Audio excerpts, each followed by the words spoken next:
Bismillahirrahmanirrahim. Ya ayyuhalladzina amanu la takhunullaha war rasula wa takhunu amanatikum wa antum ta'lamun. Qala Rasulullah sallallahu alaihi wasallam, sallu kama ra'aitumuni usalli. Sadaqallahul azim. Wa sadaqa rasuluhun nabiyil karim. Wa nahnu ala zalika minas sahidina wasyakirina walhamdulillahi rabbil alamin. Kaum muslimin sedang jamaah Jumat rahimakumullah yang dirahmati oleh Allah Subhanahu wa taala. Dalam kesempatan ini kembali kita mengucapkan puji syukur kepada Allah Subhanahu wa taala atas limpahan rahmat dan nikmat beliau kepada kita semua. Alhamdulillah, pada siang ini, pada saat ini, pada kesempatan ini kita masih diberikan oleh Allah yaitu 3 nikmat sekaligus. Dengan 3 nikmat itulah kita bisa pada saat ini melangkahkan kaki dan mengayunkan tangan kita menuju rumah Allah ini dalam rangka takarrub ila Allah, dalam rangka berubudiyah kepada Allah, dalam rangka melaksanakan suatu kewajiban umat beragama Islam, pada khususnya kaum laki-laki yang telah balik dan berakal, yakni melaksanakan salat Jumat secara berjamaah. InsyaAllah sebentar lagi akan kita laksanakan. Salawat dan salam kita selalu berdoa kepada Allah supaya dilimpahkan pahalanya buat arwah junjungan kita Nabi besar Muhammad sallallahu alaihi wasallam. Karena beliau adalah seorang manusia yang gagah berani, yang telah mampu mengorbankan apa saja, termasuk hartanya, jiwanya, keluarganya, dan jasadnya sendiri demi tujuannya satu, kesempurnaan agama Allah, atau demi menegakkan kalimat tauhid, kalimat la ilaha illallah di permukaan bumi ini. Yaitu beliau adalah Rasulullah sallallahu alaihi wasallam, Nabi Muhammad sallallahu alaihi wasallam. Sekaligus beliau adalah pejuang dalam agama Islam yang telah membawa keberhasilan dalam agama Islam tersebut. Sekarang ini agama Islam itu sudah berada di pangkuan kita masing-masing. Terserah lagi kepada kita, mau kita apakan agama yang telah berada dalam pangkuan kita. Apakah mau kita kesampingkan, apakah mau kita peluk dengan kokoh, dengan kuat, terserah kepada pribadi kita masing-masing. Kaum muslimin jamaah Jumat rahimakumullah yang dirahmati oleh Allah Subhanahu wa taala. Pada hari ini tanggal 4 Juni 2021 Masehi, bertepatan lebih dan kurang 23 Syawal 1442 Hijriah. Yang terutama sekali, khatib mau berwasiat kepada kita semua, tetapi yang utama adalah untuk khatib sendiri. Marilah kita bersama-sama meningkatkan iman dan takwa kepada Allah Subhanahu wa taala. Dengan meningkatkan iman dan takwa kepada Allah, kita iringi dengan amal soleh semampunya kita sesuai dengan tuntunan yang ada. InsyaAllah syafaat Nabi, kasih sayang Allah, dan ampunan Allah akan kita peroleh nanti dunia dan akhirat. Amin ya rabbal alamin. Kaum muslimin sedang jamaah Jumat yang dirahmati oleh Allah Subhanahu wa taala. Pada kesempatan ini kami secara pribadi selaku khatib akan memberi judul khutbah kita, yaitu janganlah kita abaikan agama yang telah diperintahkan oleh Allah kepada kita. Kaum muslimin jamaah Jumat rahimakumullah yang dirahmati oleh Allah Subhanahu wa taala. Dalam Al-Quran sebagai landasan khutbah kita terdapat dalam surah Al-Anfal tadi ayat ke-27. Kami telah membaca dari awal khutbah kita tadi yang berbunyi Bismillahirrahmanirrahim. Ya ayyuhalladzina amanu la tahunullaha war rasulah wa la tahunu li amanatikum. Wa in kuntum ta'lamun. Di sini menurut ahli tafsir atau ahli bahasa, hai orang-orang yang beriman, janganlah kamu mengkhianati Allah dan Rasulnya. Wa tahunullaha war rasulah, jangan kamu khianati Allah dan Rasulnya. Wa la tahunu li amanatikum, dan janganlah kamu khianati amanah yang telah diberikan kepadamu. Wa in kuntum ta'lamun, sedangkan kamu sudah mengetahui. Kaum muslimin jamaah Jumat, para tamu Allah yang dirahmati oleh Allah Subhanahu wa taala. Ini apa artinya berhubungan dengan tema kita tadi? Janganlah kita sia-siakan agama yang telah diberikan oleh Allah kepada kita demi keselamatan kita dunia dan akhirat. Agama apa itu? Agama Islam. Dalam ayat ini diterangkan, jangan kamu khianati Allah dan Rasulnya. Pada akhir-akhir zaman ini bermunculan peraturan demi peraturan, bermunculan kepentingan demi kepentingan. Sebagian mengambil agama sebagai loncatan, sebagian mengambil agama sebagai topeng. Demi lancarnya serangan sesuatu, demi lancarnya tujuan sesuatu, dijadikan agama sebagai landasan dan sebagai topeng, sehingga setelah itu perbuatan mereka adalah pelaku sebagai mengkhianati Allah Subhanahu wa taala. Allah tadi telah tekankan, jangan kamu khianati Allah dan Rasulnya. Coba kita tengok sekarang di akhir-akhir zaman ini, tetapi semoga hendaknya belum terjadi di zaman sekarang.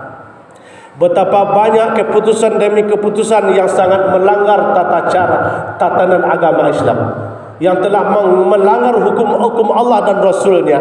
Allah menghukum demikian dan Rasulnya menghukum pun demikian, tetapi tibanya di manusia di akhir zaman ini dirombak, dimodifikasi, ya, sesuai dengan kebutuhannya, sesuai dengan keperluannya, sesuai dengan keinginannya. Inilah yang terjadi. Jadi sesuai dengan tema kita tadi, janganlah sampai manusia itu sebagai menjadi pengkhianat kepada Allah dan Rasulnya. Wala tahunu li amanatikum, dan jangan kata Allah kamu mengkhianati amanah yang telah diberikan kepadamu. Diberikan amanah oleh Allah, yaitu sebagai kekuasaan, sebagai pemimpin, itu amanah dari Allah. Pergunakanlah sesuai dengan semestinya, yang berpatokan kepada Al-Quran dan hadis, pada Al-Quran dan sunnah Rasulullah sallallahu alaihi wasallam. Jangan dijadikan suatu amanah dari Allah, suatu jabatan, potensi apa saja yang dimiliki sebagai senjata untuk memusuhi Allah dan mengkhianati Allah dan Rasulnya. Na'udzubillah min zalik. Kaum muslimin jamaah Jumat rahimakumullah yang dirahmati oleh Allah Subhanahu wa taala. Coba kita tengok di akhir zaman ini, betapa banyak manusia sekarang ini sudah berani menentang Allah dan Rasulnya. Sudah nyata-nyata Nabi Muhammad sebagai yang kita ikuti, wajib hukumnya bagi orang Islam itu mengikuti tata cara seluruhnya dalam kehidupan Nabi Muhammad sallallahu alaihi wasallam. Bagaimana beliau bermuamalah, tentang muamalah tentang solatnya, bagaimana muamalah tentang berwuduknya, bagaimana muamalah tentang zakat fitrahnya, bagaimana muamalah tentang puasa Ramadannya. Tetapi sekarang ini tidak sedikit para manusia yang menentang keputusan Nabi Muhammad sallallahu alaihi wasallam. Coba kita tengok sekarang ini, salah satu sedikit saja kita ambil contoh. Sekarang ini banyak sekali manusia yang menentang keputusan Allah dan Rasulnya. Salah satu contoh kecil saja, ya, Lebaran kemarin sanak pemilih karib kerabat yang berada jauh di rantau orang tidak diperbolehkan untuk berkunjung pulang ke kampung halamannya. Kenapa? Takut mati. Enggak boleh. Dibuat suatu keputusan. Yang kedua, sampai saat ini mungkin masih ada, tapi insyaAllah di tempat kita tidak ada. Tidak boleh solat berjamaah ramai-ramai. Tidak boleh solat berjamaah berdekatan, jauh jaraknya 1,5 meter. Peraturan sudah dibikin sekarang, ya. Sedangkan peraturan ini Allah dan Rasulnya yang telah membikin. Allah memerintahkan kepada Muhammad, Muhammad memerintahkan kepada sahabat. Maka dalam hadis tadi keluar dari mulut suci Nabi. Kata Nabi, sallu kama ra'aitumuni usalli. Kerjakanlah solat itu, kata Nabi, sesuai apa yang aku kerjakan yang kalian lihat, kata Nabi kepada sahabatnya. Diperintahkan dari sahabat sampai kita sekarang ini, solat berjamaah itu tidak boleh renggang, tidak boleh berpisah. Tahu-tahu sekarang sudah banyak manusia yang lebih pintar daripada Nabi Muhammad. Diperintahkan solat berjamaah itu jaraknya 1,5 meter, enggak boleh berdekatan, mati kalau berdekatan. Inilah manusia-manusia yang telah berani menentang Allah dan para Rasulnya. Ini yang berbicara ini Nabi, dari mulut suci Nabi. Diperintahkan oleh Allah dalam Al-Quran tentang salah solat berjamaah. Tetapi pada saat sekarang ini sudah banyak manusia demi kepentingan, demi keperluan, dan demi popularitas sanggup mengorbankan ajaran agama sesuai dengan kehendak hatinya, sesuai dengan kemauannya, dibikin sendiri saja. Jemaah-jemaah rahimakumullah yang dirahmati oleh Allah Subhanahu wa taala. Sebagai pemegang amanah tidak lagi berpatokan kepada Al-Quran dan hadis, tidak berpatokan lagi kepada ajaran Allah dan Rasulnya. Sudah berbuat sewena-wena atau sekeinginan hati sendiri. Sedangkan nanti setelah dibangkitkan umat ini seluruhnya, dari Nabi yang terdahulu dibangkitkan, Nabi kita Muhammad dibangkitkan dari kuburnya, Nabi tahu siapa itu umatnya, siapa itu yang bukan umatnya. Tahu Nabi. Apa dasarnya Nabi tahu? Kata beliau, warrum muajjala min ar-rasadil wudu. Karena mereka itu saya tahu, kata Nabi, karena tandanya adalah bekas dari uduk mereka. Di setiap umat Muhammad itu nanti Nabi Muhammad tidak akan keliru, mereka itu ada tandanya dari bekas sujud mereka. Tetapi ada sebagian jemaah, mereka mencahaya tangan, kaki, muka, semuanya anggota uduknya percaya, tetapi dipanggil oleh Nabi kita tidak mau menoleh ke belakang. Nabi kita memanggil, ya, kata beliau, haluma ke sini, ke sini, haluma ke sini, ke sini. Tetapi yang orang ini tidak mau melihat.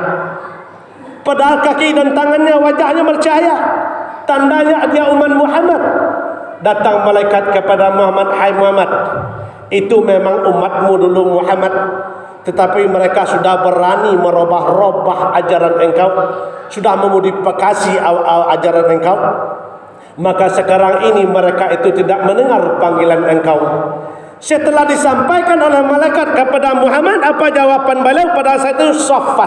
Sofat, berangkat kalian, menjauh. Ini apa artinya? Kita mengaku umat Nabi Muhammad, taat kepada mensunnati, kata Nabi, taati sunnahku. Diperintahkan sama salah solat ini semacam itu, wajib dari dulunya, dirombak, dimodifikasi.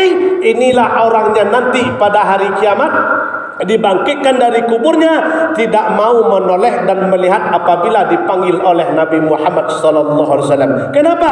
Karena mereka sudah berani merombak-rombak dan memodifikasi amalan Nabi Muhammad SAW. Kaum muslimin jamaah Jumat rahimakumullah yang dirahmati oleh Allah Subhanahu wa taala. Ini apa maknanya bagi kita? Tolong kita pegang erat, pegang kokoh, gigit dengan gerahangmu. Jikalau itu sudah menjadi ajaran tertentu, dalilnya tertentu, hadisnya jelas, hadisnya sahih, janganlah kita rombak-rombak dengan keperluan sesuatu atau tujuan dari yang tertentu. Sebab kenapa sekarang ini, ya, solat berjamaah tidak boleh banyak-banyak. Dulu masalah wabah belum nyampe seperti sekarang, cuma lebih dahsyat dulu. Kena paginya sore mati, kena paginya suhur mati, kena paginya 2 jam setelah itu mati. Tetapi sekarang alhamdulillah, alhamdulillah, wabah yang diberikan oleh Allah pada sekarang ini 80% alhamdulillah dinyatakan sembuh total. Tidak ada dulu itu, walaupun begitu dahsyatnya namanya musibah diberikan oleh Allah, tidak ada satupun dari sahabat dulu, dari Nabi dulu yang membuat solat berjamaah itu jaraknya 1,5 meter untuk melakukan solat berjamaah dulu. Jamaah Jumat rahimakumullah yang dirahmati oleh Allah Subhanahu wa taala. Tapi kenapa sekarang ini kok berani? Kok berani? Ya, ini dari dulu sudah disampaikan oleh Nabi kita. Kata beliau, ya, solat berjamaah itu kata Nabi dari mulut Nabi yang suci keluarnya, kata beliau, la tadfuru jatis sayatin. Jangan diberi ruang. Jangan diberi ruang, karena ruang yang diberi itu adalah tempatnya syaitan. Jadi orang solat berjamaah kalau diberi ruang, diberi jarak, berarti sudah memberikan kesempatan syaitan untuk berdiri di antara manusia yang merengangkan saf tersebut. Ini Nabi yang berbicara dulu. Nabi. Ya, tetapi sekarang kenapa dilakukan? Karena banyak orang yang tidak senang dengan Islam. Dari dulu semasa hidup Nabi pun begitu juga sampai sekarang banyak. Kenapa? Nabi pernah mengatakan inna yahudu sami'u dinahum. Orang Yahudi itu kata Nabi sudah mulai bosan dengan agama mereka. Sudah mulai bosan. Wa innahum qaumun hasadun li Islam bil Islam. Mereka itu akan menjadi penghasut dalam agama Islam. Dipecah belah supaya orang Islam itu pecah. Menjadi ajaran dalam Islam, bagaimana caranya semakin ke ujung, semakin lama, semakin rapuh pertahanan ajaran Islam tersebut. Ada 3 kata Nabi, salah satu, ada 3 yang dihasad oleh orang yang tidak senang dengan Islam tersebut. Yang pertama kata beliau, raddis salam. Orang Islam itu diperintahkan, disunahkan oleh Nabi, setiap ketemu itu ucapkan salam. Tapi sekarang tidak boleh. Salam mulut tidak boleh, mulut ditutup. Salam tangan tidak boleh, takut corona. Ya, padahal dalam Islam orang Islam yang berjabatan tangan itu, yang dosa mereka sebelum tangan dilepaskan, dosa mereka berguguran melewati jabatan tangan tersebut. Ucapan salam mulut, setiap orang Islam yang mengucapkan salam dijawab dengan salam, di samping mendapat pahala dan dosa mereka pun digugurkan oleh Allah. Ya, ini dilahirkan peraturan tutup mulut. Ketemu, senyum atau marah, tidak tahu kenapa mulutnya ditutup. Salah satu ibadah orang Islam adalah senyum kepada saudaranya. Ini sudah ditutup. Ini tujuan orang-orang yang tidak senang dengan Islam, supaya amal ibadah orang Islam itu semakin ke ujung semakin menipis, semakin ke ujung semakin berjarak, tidak ada lagi hubungan ukhuwah Islamiyahnya. Itu yang pertama. Yang kedua, apa yang mereka hasadkan? Iqamatis sufuf. Orang Islam itu ajaran dari dulu solat berjamaahnya safnya lurus rapat. Sufufakum, lurus. Diperintahkan oleh Nabi. Sekarang tidak boleh. Kenapa? Ya, kenapa? Karena kalau selalu orang Islam itu solatnya berjamaahnya banyak, solatnya rapat, di situ iblis tidak bisa mengganggu orang Islam. Ya, tidak bisa. Tidak ada punya kesempatan orang iblis untuk mengganggu orang Islam.